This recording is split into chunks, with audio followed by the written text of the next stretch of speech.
4월 22일 조직신학 신론 제17장 기적에 대해서 첫 시간을 가져보도록 합니다. 책자 66페이지가 되겠습니다. 웨인 그르뎀 지음의 노진죽 번역이 되어 있는 책자에서 발췌했습니다. 제17장에 기록되어 있는 기적, 기적이란 어떤 것을 보고 기적이라고 오늘 지은 분과 번역자가 해놓았는가. A면의 정의, 올바른 뜻이라고 말씀하신 것입니다. 우리는 기적을 다음과 같이 정의할 수 있다. 기적이란 하나님께서 그의 백성들로 하여금 경외와 두려움을 갖고 그를 증거하도록 하기 위한 흔치 않는 하나님의 역사이다. 이 정의는 만물을 보존하시고 다스리고 통치하시는 하나님의 섭리에 관한 이해를 염두에 두고 있다. 섭리를 이렇게 이해한다면 우리는 자연스럽게 기적에 대한 다른 정의들을 피할 수 있을 것이다. 예를 들면 기적을 이 세상으로서 하나님의 직접적인 개입이라고 정의하는 경우가 있는데, 이 정의는 이 세상에 스스로 존재하고 하나님께서는 간헐적으로 개입하신다는 이신론적 입장을 전제하고 있다. 이는 분명히 하나님께서는 비를 내리시고 마태복음 5장 45절 풀이 자라게 하시고 시편 104편의 14절 능력의 말씀으로 만물을 붙드신다고 한 히브리서 1장 3절 성경적 이해와 어긋난다. 이 세상의 과학의 원리는 이 땅에서 수증기가 올라가서 구름이 돼서 구름 속에서 비가 내린다, 이렇게 과학은 배워지고 있죠.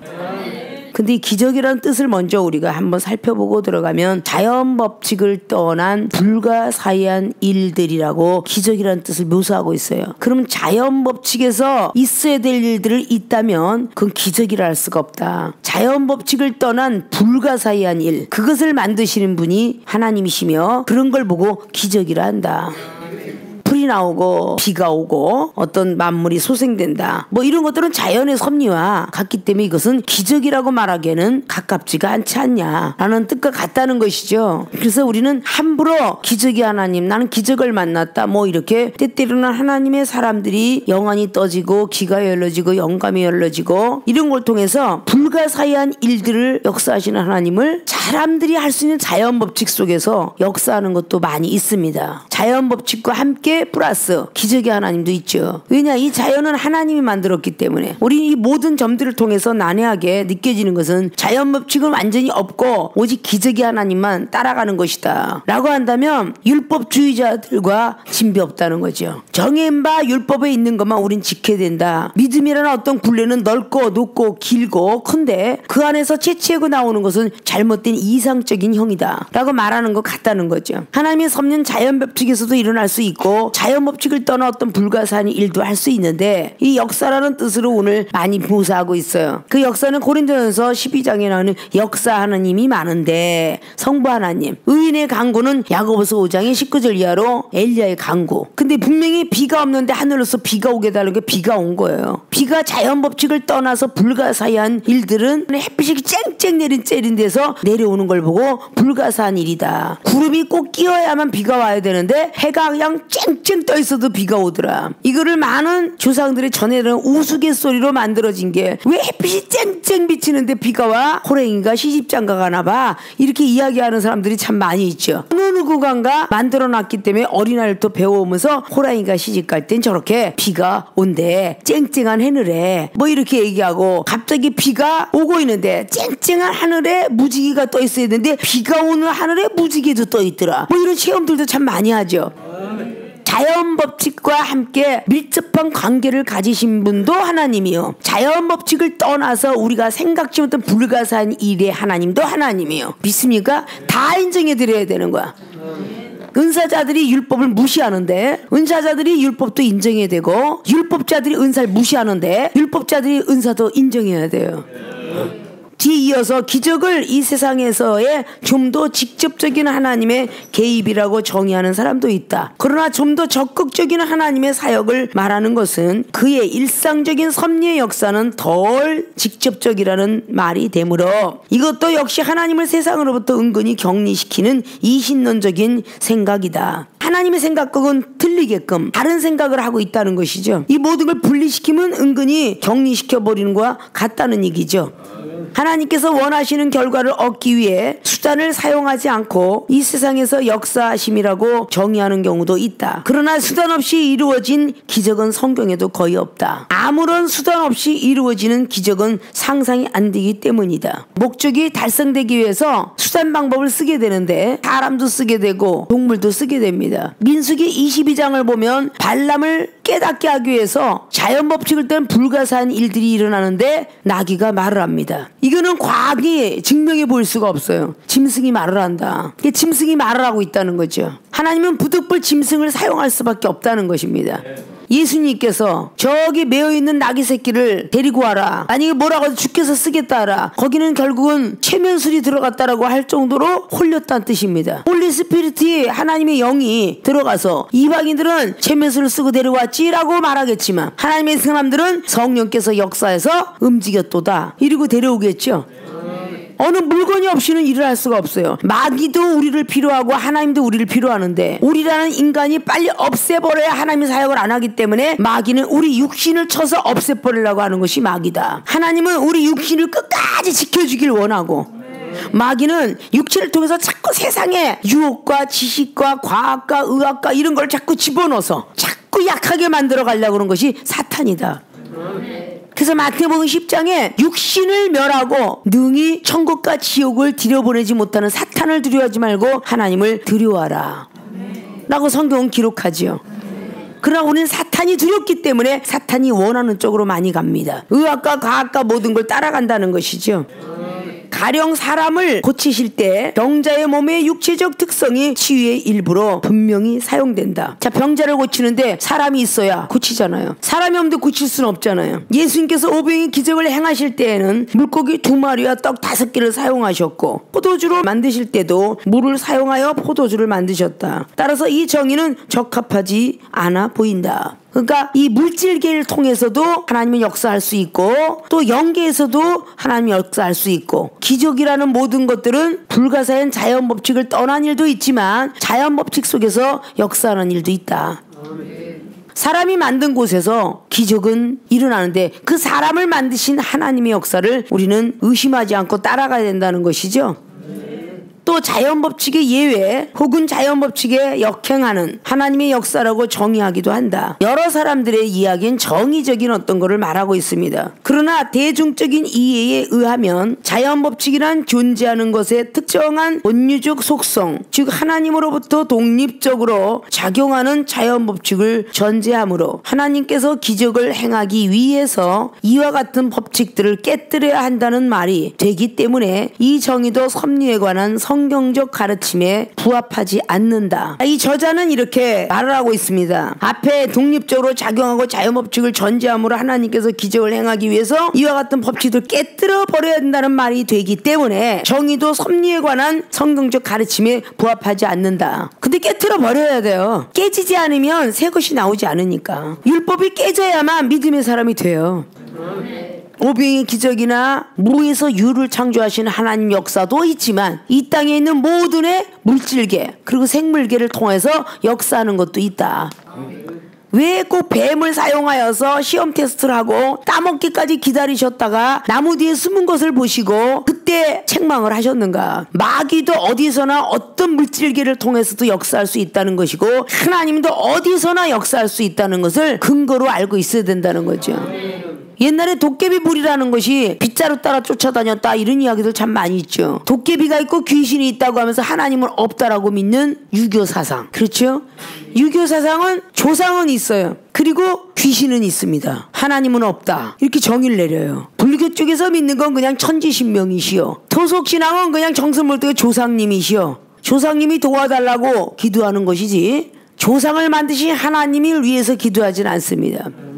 비가 오지 않거나 그럴 때 천지신명이시여 비 좀 주세요. 자, 그들이 볼 때 비는 엄청난 불가사한 일이에요. 사람이 비를 만들어서 쏟을 수는 없으니까. 이런 불가사의한 일들이 비가 오지 않으면 기우제를 드려요. 자식을 낳는 것도 역시 사람이 맘대로 못해요. 자식이 없을 때 또 역시 성수물 떠놓고 기도합니다. 삼신할머니 자식 좀 주세요. 쉽게 조상 대대로 내려온 집은요 자식 걱정을 안 하는데 자식이 없는 가문에는 많이 걱정하죠. 그래서 점쟁이 같아서 물어봅니다. 이번에도 딸이야? 또 딸이야? 무속인 이야기하는 걸 믿어드릴 때 이번엔 딸이니까 계속 뛰어. 그래서 결국은 딸 셋에 아들 하나 낳는 경우도 있어요. 그게 무속인 말을 듣는 거예요. 우리는 무속인 말들은 참 잘 들어요. 조상이 춥다더라, 배고프다더라, 쌀을 사서 빨리 내려놓고 성스뭘 떠놓고 기도하면 배고픔을 없어진다더라, 뭐 옷을 갖다 비단 옷을 사다 놓고 태워드리면 춥다고 안 한다더라. 근데 이런 말은 참 잘 듣잖아요.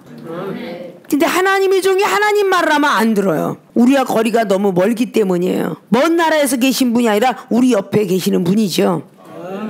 성경 66권을 볼 때는 안 맞아떨어가는 역사를 볼 수가 있죠. 눈먼 소경이 일어났다든지 이게 기적인 거예요. 나사로가 썩은 내사 펄펄 나는 사람이 일어난 거, 이건 사람이 할 수 없다, 이렇게 믿어지는 거죠.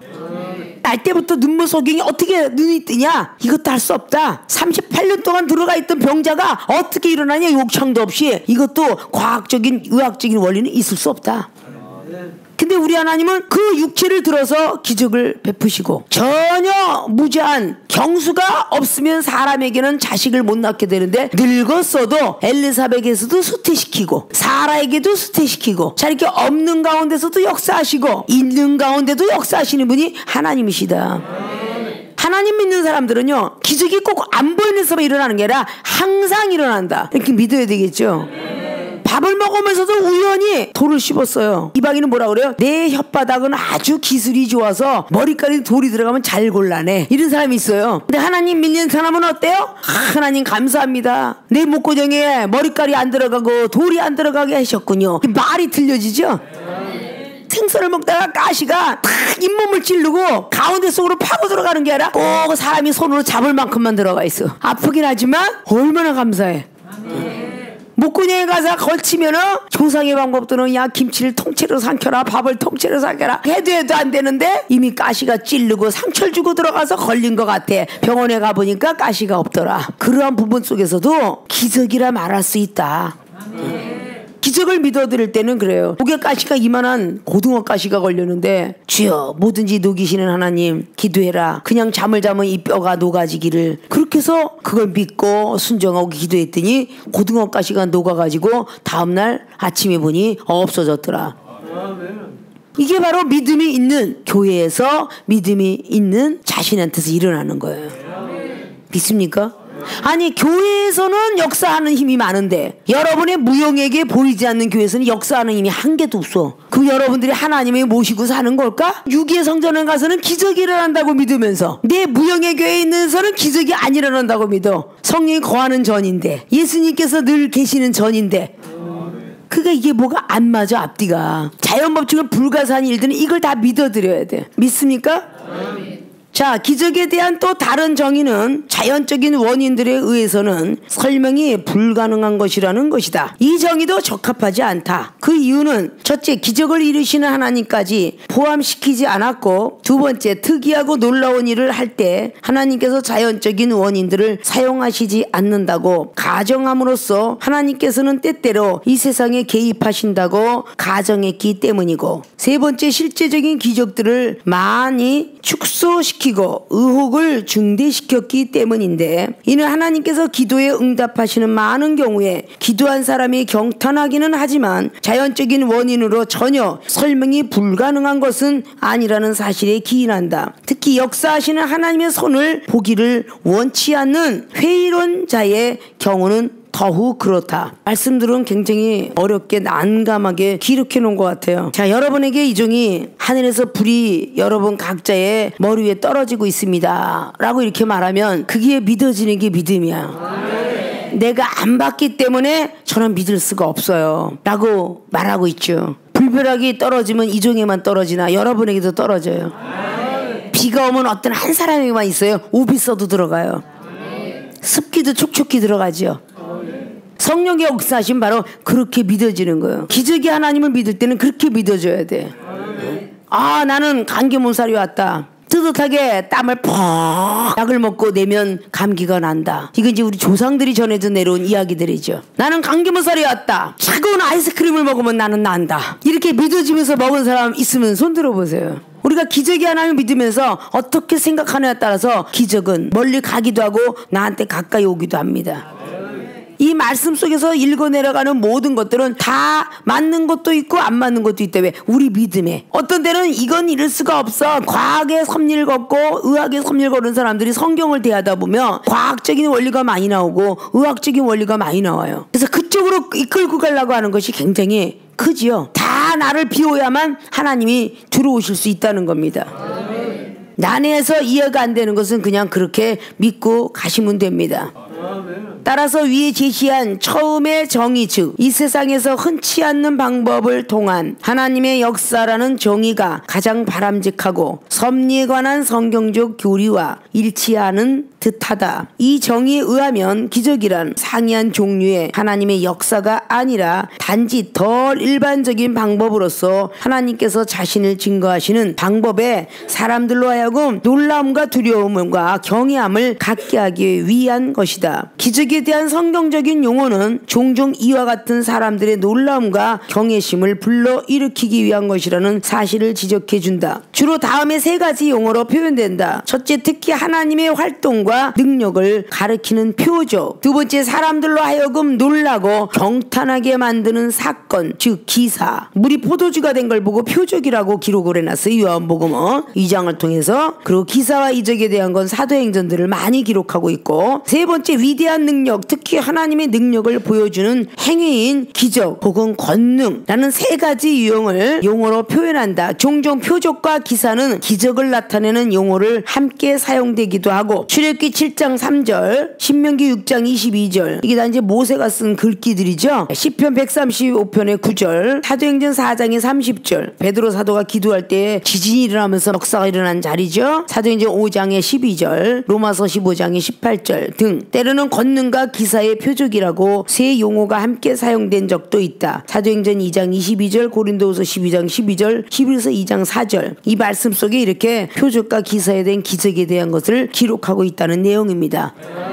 그것들 찾아서 잘 쓰시고요. 기적을 가리키기 위해 사용된 용어들의 의미 외에 우리의 정의를 지지하는 또 다른 한 이유는 성경에 있는 기적은 사람들의 놀라움과 경외심을 불러일으키고 역사는 하나님의 능력을 나타내기 때문이다. 성경은 종종 기적과 능력을 베푸시는 분은 하나님이시라고 증거한다. 시편 136편의 4절은 하나님이 홀로 위대한 이적을 베푸신다고 했다. 3조 시편 72편의 18절, 모세의 노래를 보라. 여호와의 신중에 주와 같은 자 누구니까. 주의 같이 거룩함에 영광스러우며 찬송할 만한 위엄이 있으며 기이한 일을 행하는지 누구니까. 출애굽기 15장의 11절로 모세의 노래가 기록됐다 그러죠. 그러므로 모세가 지팡이를 뱀으로 만들고 그의 손이 나병에 걸렸다가 깨끗함을 받은 기적적인 표적들은 출애굽기 4장 2절로 8절, 하나님께서 모세를 보내셨음을 이스라엘 백성들에게 나타나기 위해 주어진 것들이었다. 지팡이를 던져서 뱀을 만들어라 라고 했던 기적은 모세를 위한 것이 아니라 이스라엘 백성들에게 나타나기 위해서 영혼구원시켜서 주셨다는 것이죠. 자신을 위해서 주는 것도 있지만 이스라엘 백성들을 구원하기 위해서 내가 입이 뻣뻣하고 두는데 어떻게 합니까? 라고 했을 때에 지팡이 던져라. 너는 지팡이만 던지면 되는 것이고 뱀을 만드시는 분은 하나님이시죠. 우리가 무엇을 갖고 있든 간에 역사하시는 분은 하나님이라는 거예요. 근데 우리의 사상과 생각이 이 지팡이가 어떻게 뱀이 될까? 라고 생각하는 순간에 안 됩니다. 뱀을 될 줄로 믿고 던졌을 때 뱀이 됐다는 거죠. 우리 병도 똑같아요. 병이 날 줄로 믿고 기도했을 때 병이 나는 거지, 과연 이 병이 날까? 그러면 벌써 그 순간에 낫지 않습니다. 모든 사업도 부도가 난 게 과연 다시 쓸 수 있을까 하는 순간에 안 씁니다. 부도가 내가 잘못해서 부도가 났을지라도 하나님께서 역사하시며 주실 것이다. 그럼 내가 잘못한 것도 있는데 하나님께서 나를 사명자로 부르기 위해서 부도도 나게 하셨다. 이런 것도 있다는 것이죠. 내 가정의 행복을 깨트리신 분이 하나님일 수 있다. 그게 욥기서. 그렇죠? 계속 행복해만 했으면 안 되잖아요. 모든 만물 속에서 하나님의 역사는 다양하다. 그렇게 기적을 붙들고 따라가야 된다. 표적이 됐든 이적이 됐든 옥중에 집어넣지 않으면 하나님 살아 역사하심을 볼 수 없기에 옥중 속에 들어가서 기적을 행하셨던 다니엘, 에스겔, 에레미야, 다 옥중에서 일어난 사실들이에요. 큰 기적을 보이지 아니하고는 다니엘을 살릴 수가 없기 때문에 대신들의 이야기를 막을 수 있는 다리오 왕이 아니었어요. 그러니까 어떤 큰 기사와 표적이 나타나지 않고는 다니엘은 건질 수가 없었습니다. 그래서 하나님은 부득 무릎을 사자굴에 집어넣게 되었다. 그 사자굴 속에서 결국은 다니엘이가 기도를 통하여서 살아날 것을 믿고 이미 들어가죠. 다리오 왕이 너의 하나님께 기도하라. 다리오 왕이시 걱정하지 마세요. 나의 하나님이 이미 다 나를 살려주시려고 했을 거예요. 이렇게 담대한 믿음 갖고 들어갔기 때문에 사는 것이지. 하나님이 나를 버리셨나 봅니다. 내가 여기서 죽으면 되지 뭘 그렇습니까? 이렇게 하고 들어갔다라면 다니엘은 못 살았을 거예요. 그러니까 다니엘의 세 친구도 다니엘서 3장 18절에 나의 저 용광로에 들어가서 하나님께서 살려주시겠지만 안 살려주셔도 나는 하나님 원망 안 하겠습니다. 그분을 경외하겠습니다. 라고 하는 마음과 생각이 이쁘니까 바로 풀무불에서 나올 수 있었던 거예요. 우리 믿음을 그렇게 하나님 옆에 드릴 줄 알아야 된다는 것이죠. 마찬가지로 하나님께서 모세와 아론을 사용하여 일으키신 재앙을 통해 행하신 기적적인 표적들, 즉 바로의 궁에 있던 마술사들이 행한 거짓 기적이나 모방된 표적보다 훨씬 더 강력했던 표적들, 출애굽기 7장 12절, 출애굽기 8장 18절에 19절, 출애굽기 9장 11절은 이스라엘 백성들이 참되신 유일신을 섬기는 자들임을 증거하셨다. 모세가 지팡이 던졌어요. 뱀이 됐죠. 그걸 보여주시고 다시금 아론을 통하여서 던져라 그렇게 말했죠. 그랬더니 던져줬더니 어땠어요? 누구 지팡이가 누굴 삼켰어? 모세의 지팡이야? 아론의 지팡이. 모세가 기적을 행했던 거는 4장이죠. 자, 출애굽기 4장에 모세가 나는 입이 뻣뻣해서 못해요. 그래가지고 내가 너한테 표적을 보여주겠다. 그래서 4장 1절 모세가 대답하거든 그러나 그들이 나를 믿지 아니하면 저 사람들이 믿지 않기 때문에 두려워 말라. 네 손에 있는 것이 뭐냐? 지팡이입니다. 라고 2절 말하죠. 여호와께서 그것을 땅에 던지라. 곧 땅에 던지니 그것이 뱀이 된지라 그랬어요. 믿습니까? 그러니까 이건 모세의 지팡이가 뱀이 된 거고 믿습니까?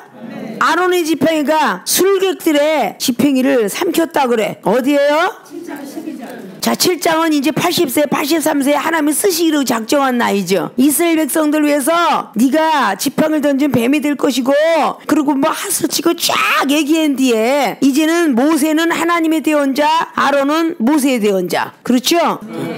그렇게 해서 표적을 보여주게 되리라 라고 해서 던져라. 그래서 뱀이 된 지팡이가 8절이로 바로가 너희에게 이르기를 그랬잖아요. 모세와 아론에게 이르면서 이르기를 너희는 이적을 보이라 하거든 너는 아론에게 명하기를. 이제 하나님 응답 받죠. 너희 지팡이를 가져 바로 앞에 던지라 하고 그것이 뱀이 되리라. 모세와 아론이 바로에게 가서 여호와의 명하신 대로 행하여 아론이 바로와 그 신하 앞에 지팡이를 던져 뱀이 됐어요. 11절에 바로도 박사와 박스를 부르며 그 애굽 술객들 그 술법으로 그와 같이 행했는데 각 사람이 지팡이를 던짐에 뱀이 되었으나 각 사람 굉장히 많죠. 아론의 지팡이가 그들의 지팡이를 삼키니라. 아론의 지팡이가 그들을 다 삼켰어.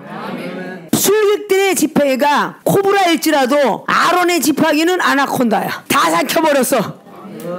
우리가 왜 뱀같이 지혜로우라 그랬겠어요? 뱀이 지혜롭고 사단이가 지혜로워서 어떻게 움직이려도 뱀보다 더 지혜로우면 하와가 뱀보다 지혜로웠더라면 뱀한테 넘어가지 않았을 텐데 뱀보다 지혜롭지 못했기 때문에 넘어간 거예요. 그래서 주님은 뱀같이 지혜로우라.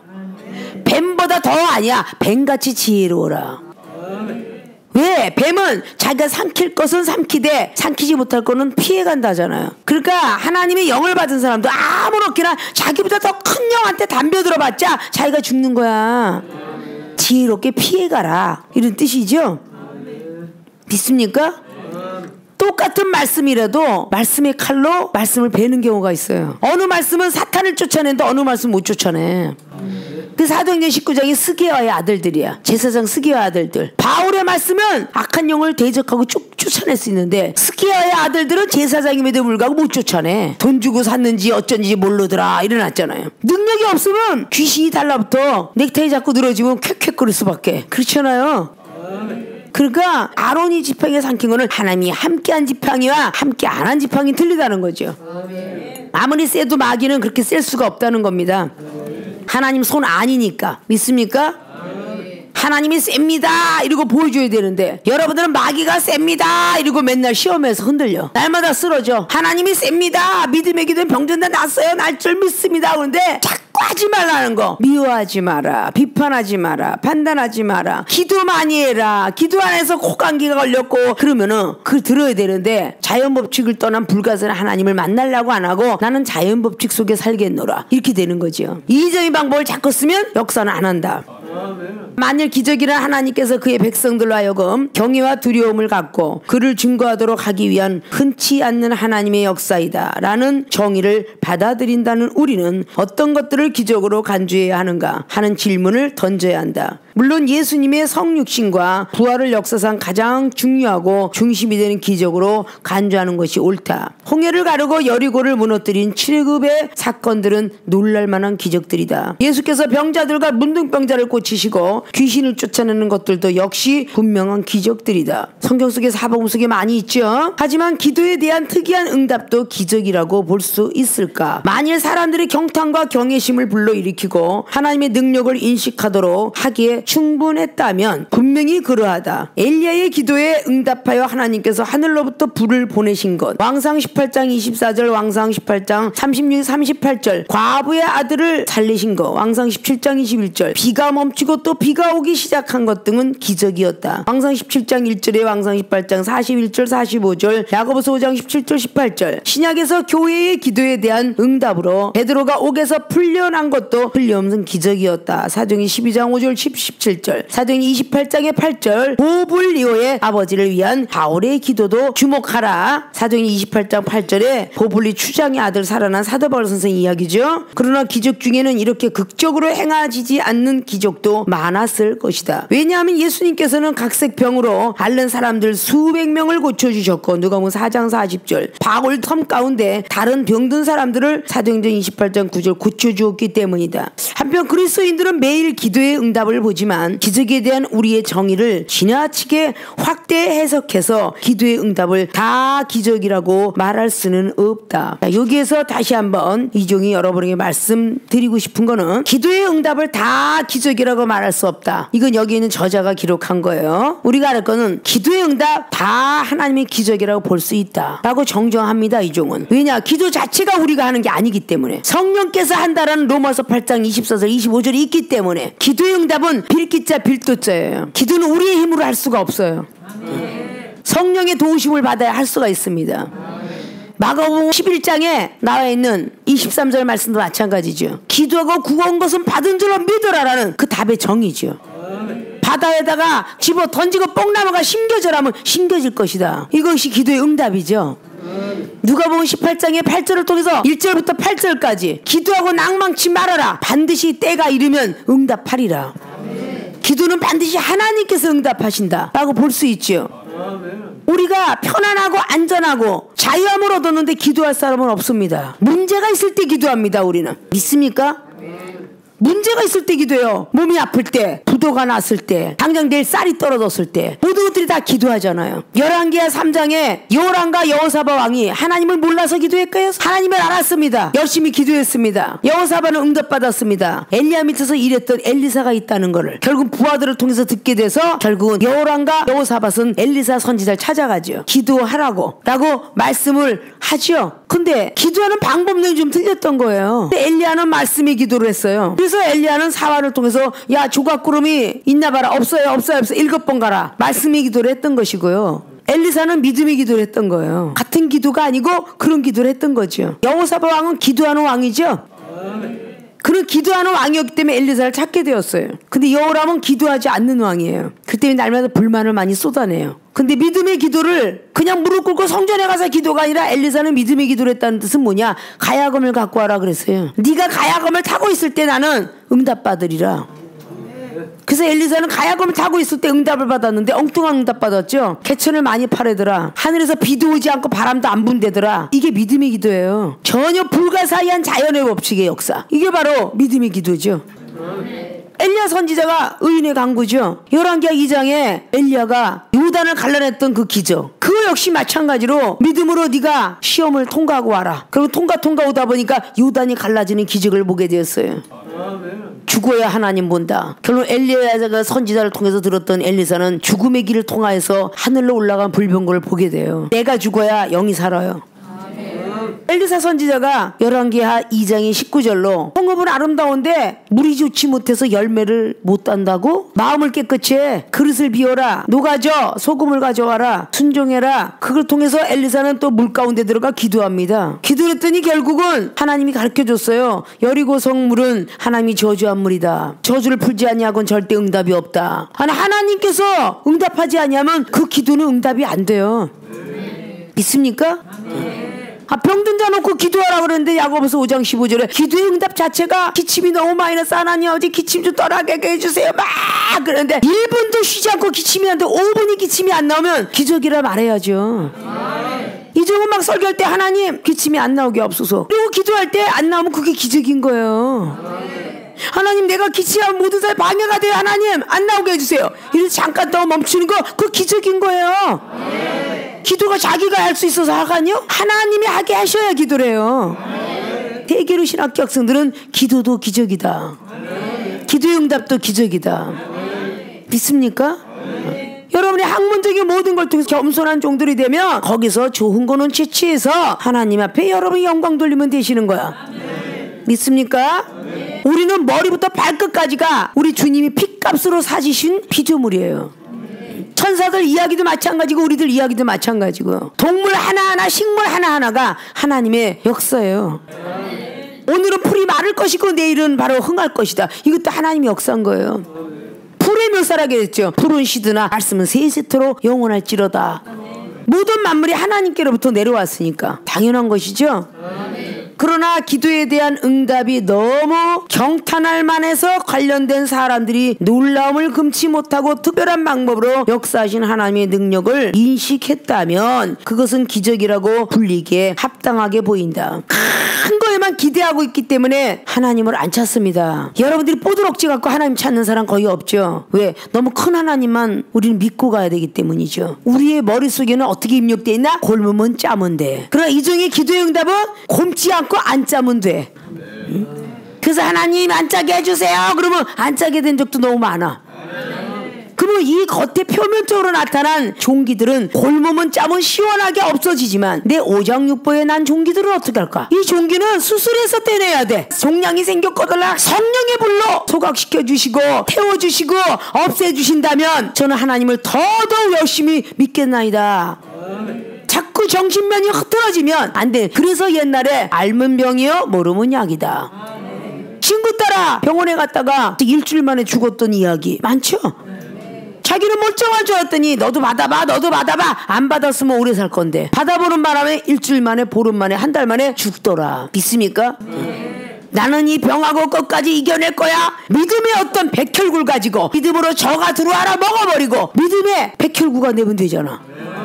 그 적혈구는 뭐야? 사랑의 적혈구가 돼야 돼. 미움, 다툼, 시기, 질투, 비판, 판단은 다 벗어버리고 자꾸 사랑을 하려고 들면 사랑의 적혈구는 생길 것이고 더러운 시험들은 믿음의 백혈구를 빼버릴 거 아니냐고 말이야. 믿습니까?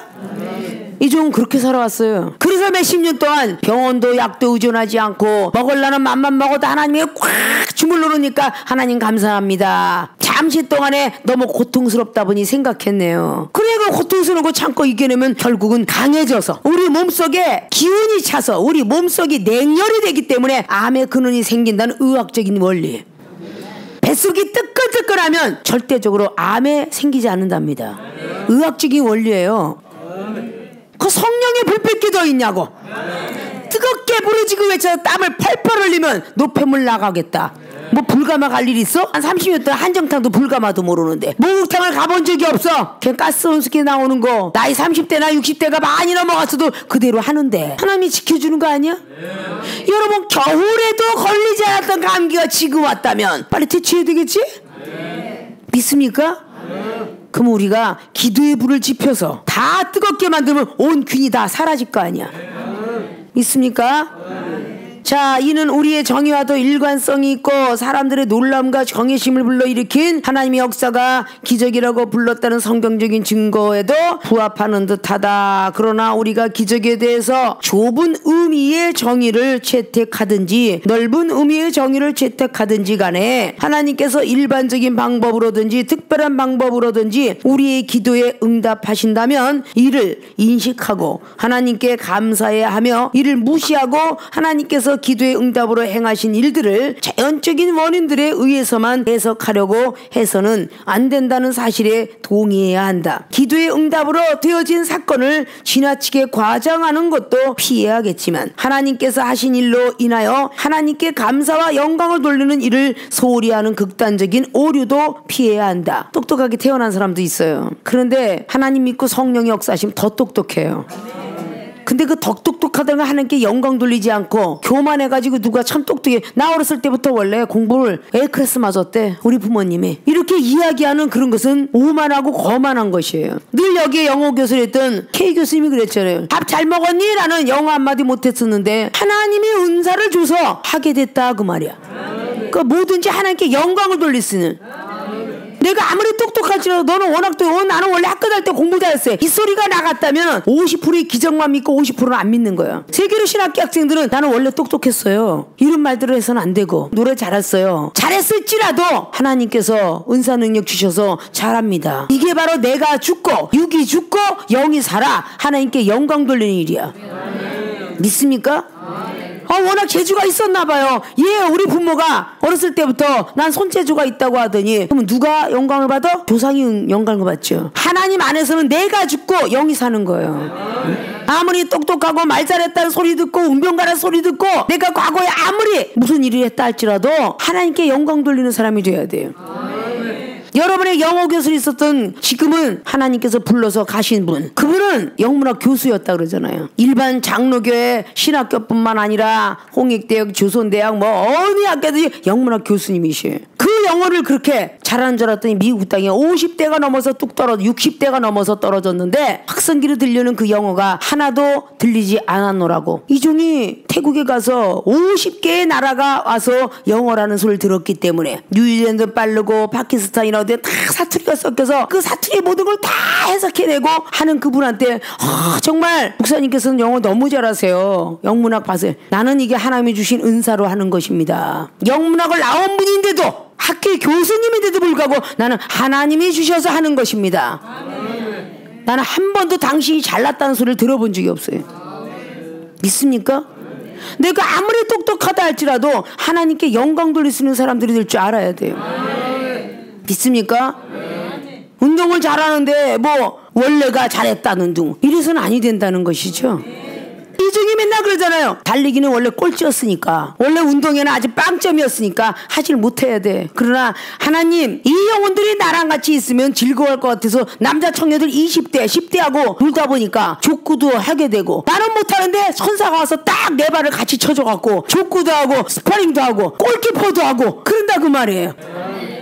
그게 하나님이 역사하시는 기적이야.